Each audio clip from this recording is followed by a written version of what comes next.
The riot in our nation's capital on January 6th has led to a renewed emphasis on domestic terrorism and how best to defeat it. But did you know there is currently no federal law making domestic terrorism a specific crime? That was the topic of a discussion this week sponsored by the Oklahoma City National Memorial and Museum. Rory Taylor has our report. Since 2002, the FBI has been reporting to Congress that the greatest threat to America comes from within.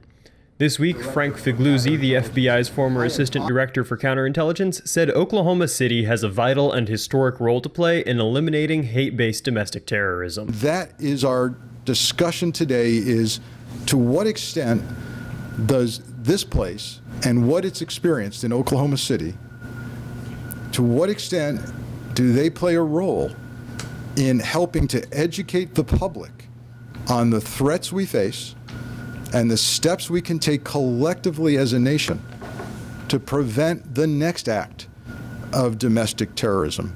Currently, domestic terrorism has a legal definition, but no law against it. For a better understanding of that definition and distinction, I spoke with former FBI counsel and current OCU adjunct professor of law, Homer Pointer. Basically, what you're talking about is violence that is against the law, that is intended to intimidate or coerce either a population or a government and to influence government conduct. But without an actual law against it, you cannot be arrested or tried for acts of domestic terrorism. Certainly, Timothy McVeigh was arrested for serious crimes. Dylan Roof, a young white supremacist who murdered black members of Mother Emanuel AME Church in Charleston, was arrested for serious crimes.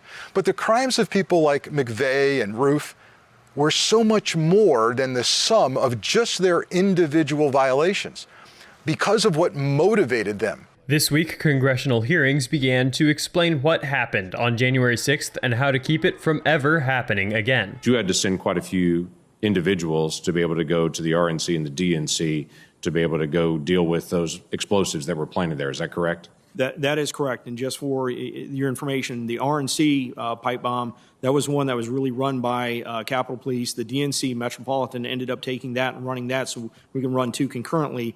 That resulted in the evacuation of two congressional buildings. During the Senate Homeland Security Committee hearing on Tuesday, it was explained that the pipe bombs were meant to distract police and security to make the invasion of the Capitol building more likely to succeed. And while we're beginning to see the first charges for conspiracy, especially against members of the Proud Boys, and there is talk of possible RICO charges or even sedition charges, we still don't have consequence that would flow from a law that matches the gravity of the crime. A law passing would enable both prosecution and more proactive efforts by the FBI and DHS to track and prevent attacks, more similar to the way foreign threats are assessed. I think probably the only way we're going to gather the intelligence information we need to prevent an act of terrorism, an act of domestic terrorism, is to very deliberately come up with a construct that enables the FBI and similar state, local, tribal law enforcement agencies to do electronic surveillance on somewhat less strict requirements than the classic wiretap in a criminal investigation.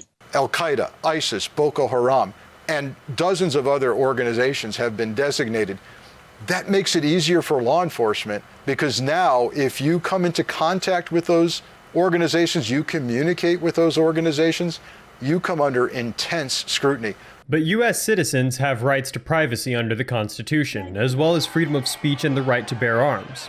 Passing a law that reflects those rights and restricts the acts of violence is the balancing act that has kept previous legislation from being passed. I think ultimately the arbiter of which way you go is the degree of the threat. And I have to agree with what I saw from the National Memorial's presentation on Monday night, that we, the people of the United States, have not given the threat of domestic terrorism sufficient thought and come to an understanding of how bad it really is. But Figluzzi says that clear-cut laws would limit civil rights violations as well as keeping terrorism charges from becoming politically motivated. The more we codify and get it right in writing and have a law to point to, the less likely we are to see political abuses for the sake of advancing a political cause. If law enforcement can point to a law and go, you just did that. I really don't care if you're green or purple, but you just did that. And so I think that prevents more abuse than it causes. Rory Taylor, The Oklahoma News Report.